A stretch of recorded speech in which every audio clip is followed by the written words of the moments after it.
It's out of the jewelry box today on Beads, Baubles, and Jewels. Artist and author Lisa Pavelka joins us now. And you know, Lisa, I'm sure everyone has seen these mesh accessories in every store, but I'm sure they've never seen it look like this. Well, and Lisa's here to teach us how to do that. Oh, thanks. Well, I hope they haven't. That would take out all the fun. That's right. Yeah. So, well, what we're doing is we're weaving with beads and wire. Oh, that's great. And these mesh accessories are really ideal for this type of project. What we're going to start with working with is our 28 gauge wire. It's a beading wire, and we need some wire nippers. And I'm going to go ahead and string these crystal coins onto the beading wire. Okay. And you see I've got the pink and purple. So you're actually going to string that on there and not just glue the stones on. Right. Wow. They'll be much more secure and much more permanent that way. What I'll start with is a length of wire that's quite a bit longer than the circumference of my container. Okay. And I'm going to just wrap a little bit around my finger, maybe twist it a bit. That's going to create a secure end so that when I go to string the beads on, they won't come off the other end. Now, I measured this particular vessel, and it took 31 beads to wrap around the entire one. Okay. So it may vary depending on what you're trying to cover. But I'm going to go ahead and turn it on its side, and I'm going to take my wire tail, and just under the lip, I'm going to pull it in. I don't need to pull out the slack just yet, but I'm going to weave it in and out. Okay. And I'm going to do that several more times. Just to keep it secure. To secure it, yes. Okay. And I'm going to take the tail end out and then cut it with the wire nippers. Then I'm going to take this and just hang it down so that I lose the tension and wrap it around. Make sure I get that nice and tight and secure, and the beads meet up. At that point, I can unwrap my little loop, and then I will again weave it in and out the next nearest hole to secure it. Now, I want to do that 2 more times. I want to have 3 strands that come up under the rim of this vessel. Sort of like a border. Right. So it's going to look like that. Now, I noticed, though, that they're still hanging down a little bit. Is there a way that you can secure it up to the top? Yes, and we're going to do that in our next step. While we're embellishing, we're going to also be securing at the same time. So I'm going to cut, since I used 31 beads, I'm going to need 31 strands. I'm going to have them dangle down because I think that's a real fun look. Yeah. I'm going to go ahead and cut 12-inch lengths of the wire, and I need a little long so I've got plenty to work with. And I found that I could string these sequence of beads. I want to alternate them again. And I took the large coins and the smaller coins, and I'm alternating them with strands of the pink and the purple coins. Too. Right. So I'm just going to go ahead and bend the tail of the wire over the bottom of each strand, twist it a few times to secure it, and then I'm going to thread these beads up and over to conceal that tail. When I have created all my tails, I'm going to go ahead and take them and I'm going to wrap them at any point between 2 of these.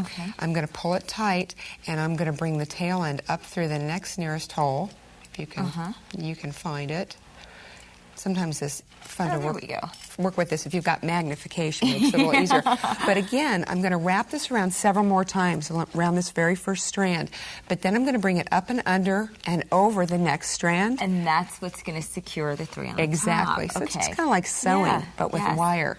And we're going to pretend I've done that all the way around. But I've got one right here that's got a few of them on there.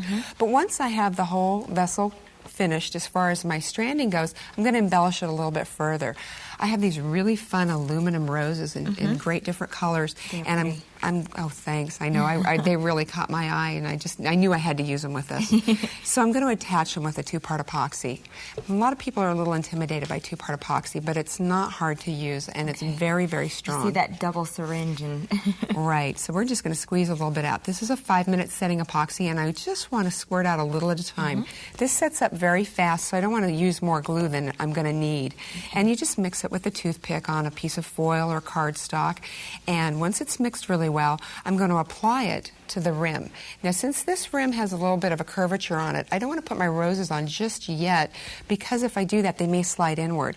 I'm going to maybe time this to about 3 to 4 minutes. When this starts getting tacky and I start seeing really long strings go, when you know it's time. It's time to stick them on, and I might use some tweezers because they're a little delicate. I'll put one here, and hopefully it'll just stay where it's supposed to go. That's good. But then you may want to go ahead and add a larger rose on every other the dangle strands. Additional accents. Right. Yeah. Right. Oh, that's great.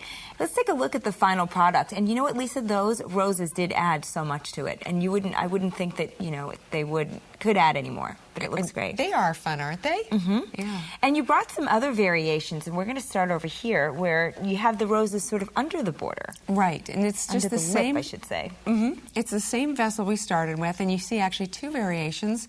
One that's covered all over, just like the first one, and the second one, we didn't really actually have to cover everything. Mm-hmm. You don't have to have all the mesh. Yeah, so you sort of use the mesh as part of the design exactly. as well. And on the top, you've not only put the metal roses, you also have alternated with beads. Right. So you kind of do a combination.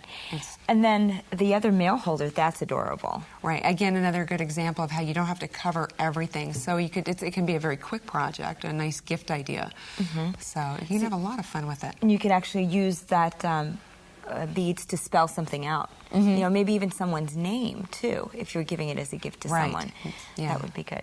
And I like the black one because it's a different touch. It's almost a little more masculine as well. Can you talk about that? You can see how using different types of beads can really pull together an entirely new look. And, of course, this is a good example of all the really great wire accessories that are out there today that are just waiting for you to embellish. Right, and you have the card holder as well as the pencil and pen holder.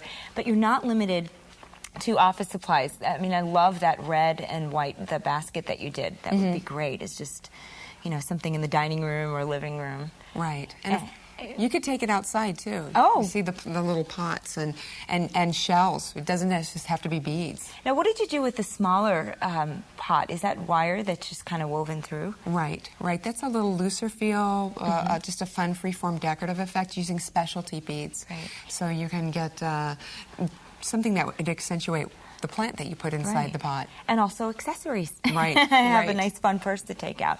Thank you so much, Lisa. This was fun. Thank you, Katina. Well, let's learn how to use a wire coiling gizmo on this week's beading lesson with Katie Hacker.